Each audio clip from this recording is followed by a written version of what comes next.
মাটি ছাড়াও কি সুন্দর যে সবজি হয় সেটা দেখো, তোমাদের দেখাচ্ছি। কিভাবে করতে হবে সেটা তো তোমাদের বলবো, এখন তোমাদের দেখাচ্ছি দেখতে কেমন হয়েছে। তো দেখে নাও যে মাটি ছাড়া শাকসবজি হবি ও সুলেখার বাগানে হয়েছে, সেটা তোমাদের দেখিয়ে দিলাম। তোমরাও চেষ্টা করো, কিভাবে করবে সব থাকছে আজকের ভিডিওতে। হবি ও সুলেখা ব্লগে প্রত্যেক দর্শককে স্বাগত। আজকে মাটি ছাড়া কিভাবে আমরা শাকসবজি করব সেইটা নিয়েই আজকের ভিডিও। চলো সাথে থাকো, দেখতে থাকো। মাটি ছাড়া উদ্ভিদ, আমরা জানি যে মাটি ভেদ করে যে জীব ওপরে ওঠে তাকেই বলা হয় উদ্ভিদ। কিন্তু মাটি ছাড়াও উদ্ভিদ হয়, সেটা আমি গত বছর, তার আগের বছর, এবার নিয়ে 3 বছর দেখেছি, বুঝেছি, সেটাকে নিয়ে এগিয়ে চলছি।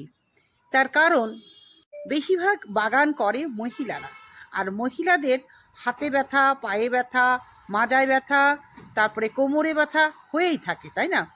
আর সহজে ক্যারি করাটাও ব্যাপার আছে। ওজন বহন করতে পারে না বয়সের সাথে সাথে। শখও দরকার, আবার তার সাথে দেহকেও বাঁচানো দরকার। সব কিছুকে বজায় রেখেই আজকেই টপিক হচ্ছে মাটি ছাড়া উদ্ভিদ। কটা মিডিয়াতে আমি কী কী উদ্ভিদ লাগিয়েছি সব বলবো, এবং সবে তো শুরু হয়েছে, কারণ এবছর সবজি চাষ একদম দেরিতে, তার কারণ বৃষ্টি। ওই জন্য দর্শক বন্ধু, একদম প্রারম্ভেই তোমাদের দেখাচ্ছি, এই ভিডিওটা তোমরা দেখবে এবং বুঝবে, তোমরাও করবে।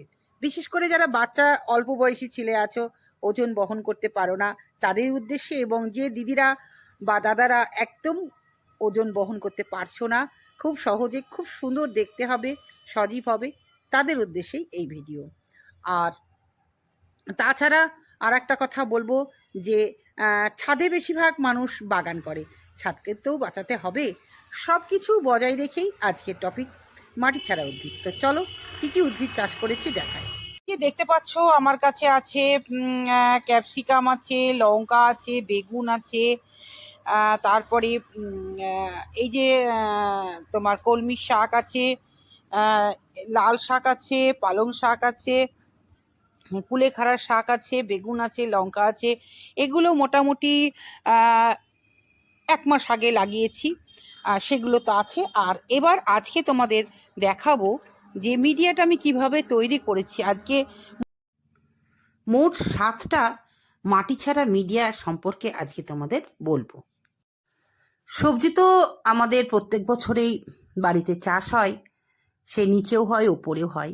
বিশেষ করে আজকের তোমাদের যে আলোচনা সেটা ছাদ বাগানের জন্য, গ্রাউন্ডের জন্য নয়।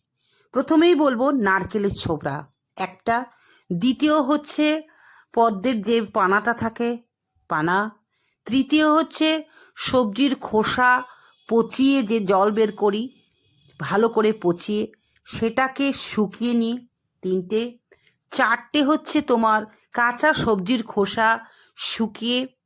5 নম্বর হচ্ছে যত পাতা লতা আছে সব কিছু জমা করে সেটাই হচ্ছে। 6 নম্বর হচ্ছে কাঠের গুঁড়োকে ভালো করে শুকিয়ে। 7 নম্বর হচ্ছে ধানের তুষকে ভালো করে শুকিয়ে। আমি যেভাবে চাষ করছি ঠিক সেইভাবেই চাষটা করতে হবে। তো হাতে ধরে যেটা আমি আজকে দেখাবো সেটা আজকে চলে এসেছি। প্রথমেই দেখো নারকেলের ছোবা। এই নারকেলের ছোবা আমরা কিভাবে একটা ক্যারেটে সেট আপ করতে পারি সেটা দেখাচ্ছি। সব সময় কিন্তু যেটা ফাইবার আছে সেইটাই কিন্তু দিয়ে সেট আপ করবো। আর এই দেখো আমার পচা যে সবজির খোসা, চায়ের পাতা, ডিমের খোসা, সেটা দিয়েই আমি শুকিয়ে রেখেছি। আর নারকেলের ছোবার মধ্যে যে আমি চাষ করেছি তার প্র্যাকটিক্যাল এই দেখাচ্ছি। গাছের চেহারা দেখো, নারকেলের ছোবায় খুব সুন্দর হয়। আর এটা হচ্ছে পানা হচ্ছে প্রচুর নাইট্রোজেন সমৃদ্ধ, তাই পানাকে কাজে লাগিয়েছিলাম। পানা তো প্রচুর আছে। আর পানাটা কিসের জন্য রাখি তোমরা তো জানো, যাতে মশার ডিম না পারে। কারণ একটা বাড়িতে প্রচুর জলজ উদ্ভিদ থাকবে আর সেখানে সে মশার ডিম পারবে, এটা কিন্তু কেউ মেনে নেবে না। সেই জন্য কিন্তু আমরা যারা পদ্ম চাষ করি প্রচুর পানা থাকে, সেই পানাটাকেই আমরা কাজে লাগাবো।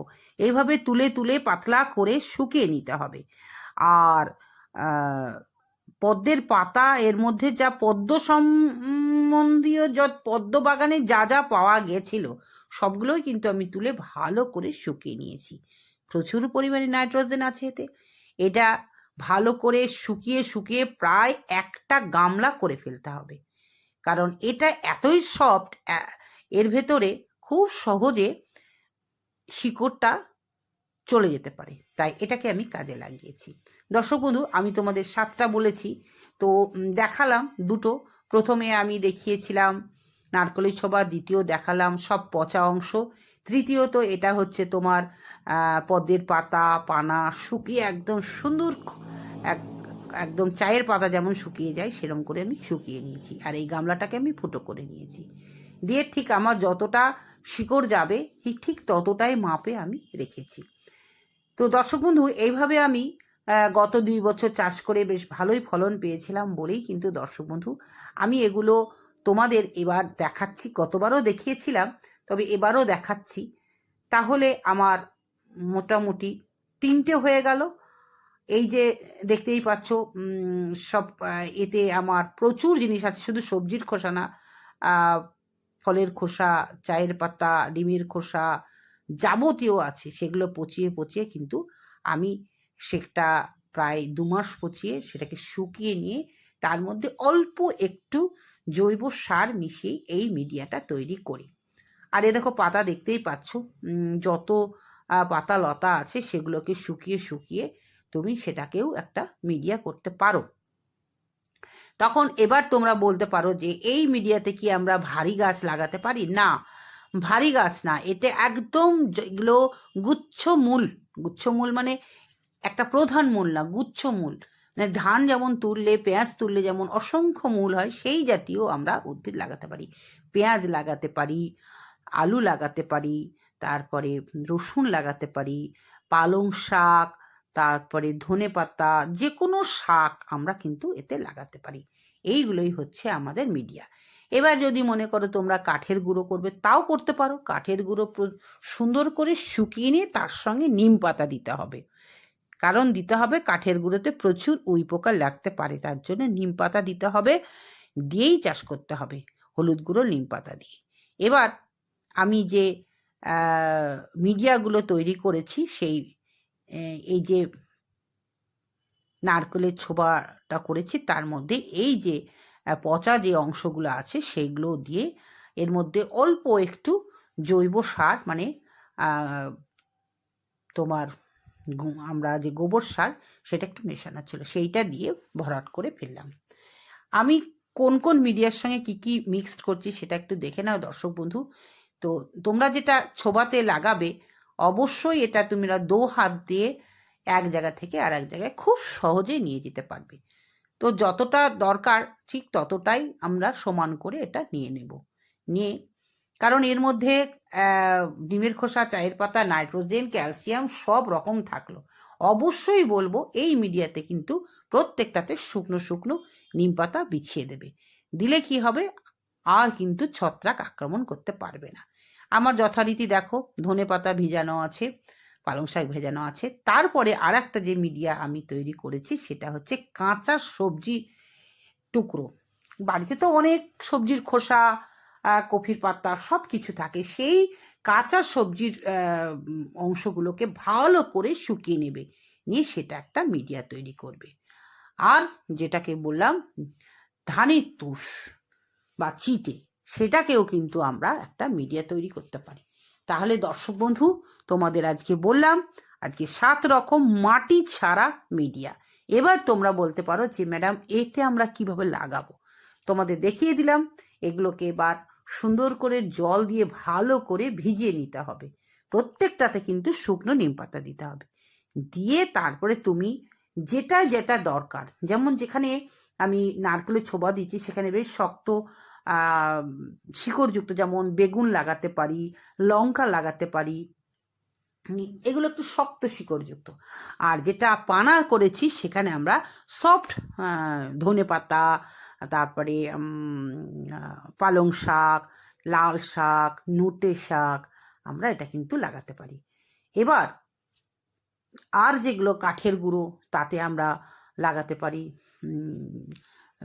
কলমি শাক, তারপরে কুলেখাড়ার শাক। আমি যথারীতি লাগিয়েছি, দেখো আমার সব মিডিয়া। আমার যে ঝুড়িগুলো দেখছো, এগুলো আমার কেনা ছিল 23 সালের, 23, 24, 25 এই বছর নিয়ে 3 বছর এদের বয়স। এরা এবছর সুন্দর দিচ্ছে, আগামীবার আর থাকবে না। তবে একটা ঝুড়ি যদি কেনো 3 বছর হবে। দেখো যথারীতি আমার এই যে পালং শাক দেখছো, এতে শুকনো সব কিছু মিডিয়া একদম মাটি ছাড়া, কারণ আমি এক হাতে এক জায়গা থেকে আর এক জায়গায় নিয়ে যেতে পারি। এটা হচ্ছে ছোবার মধ্যে, আগে যেটা দেখালাম সেটা হচ্ছে ওই যে পচা সবজির খোসার মধ্যে।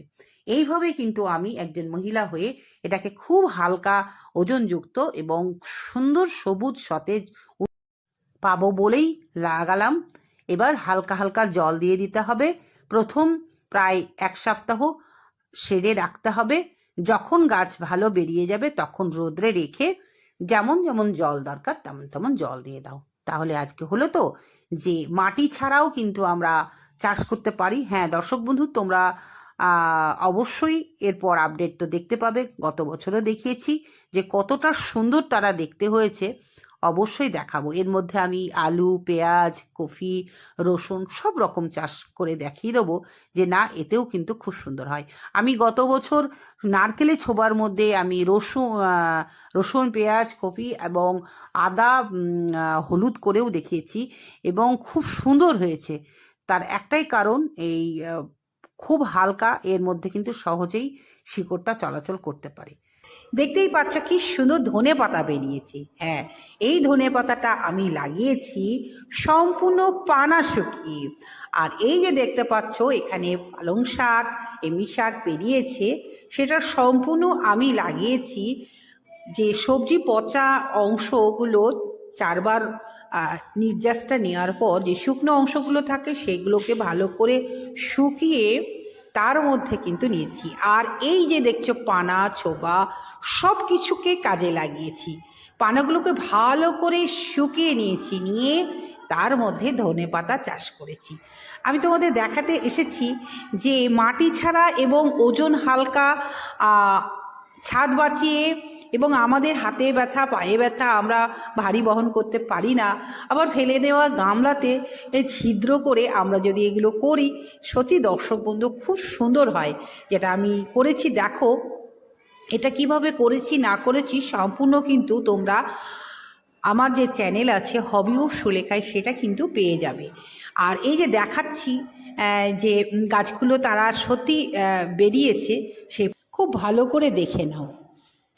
তো যাই হোক দর্শক বন্ধু, হলুদ আর আদা লাগাতে গেলে তার মধ্যে অল্প একটু গোবর সার দিয়ে দিতে হবে, তাহলেই কিন্তু খুব সুন্দর হবে। আজকে তাহলে এইটুকুই, আবারও আসবো নতুন কিছু নিয়ে। হবি অফ সুলেখা মানেই নতুন কিছু। তোমরা পাশে থেকো এবং নতুন বন্ধু থাকলে চ্যানেলটাকে সাবস্ক্রাইব করে পাশে থাকবে, বন্ধুত্বের হাত বাড়িয়ে দেবে, যাতে আমি আরও সুন্দর সুন্দর উপকারী ভিডিও তোমাদের জন্য তৈরি করতে পারি। দেখো এইগুলো ছোট ছোট ট্রিপসগুলোই আমরা দিতে পারছি একজন ইউটিউবার হিসাবে, তার কারণ তোমরা যদি এগুলো গ্রহণ করো অবশ্যই তোমাদের ছাদও বেঁচে যাবে, তোমাদের কষ্ট করে এক জায়গা থেকে আরেক জায়গায় ভারী বহন করতে হবে না। সব কিছু উপকার আছে বলেই কিন্তু এই ভিডিওগুলো আমি দেওয়ার চেষ্টা করছি। দর্শক বন্ধু, তোমাদের নেওয়াটা একান্ত তোমাদের কাছে। আজকে আসি, দেখা হবে পরের ভিডিওতে। টাটা।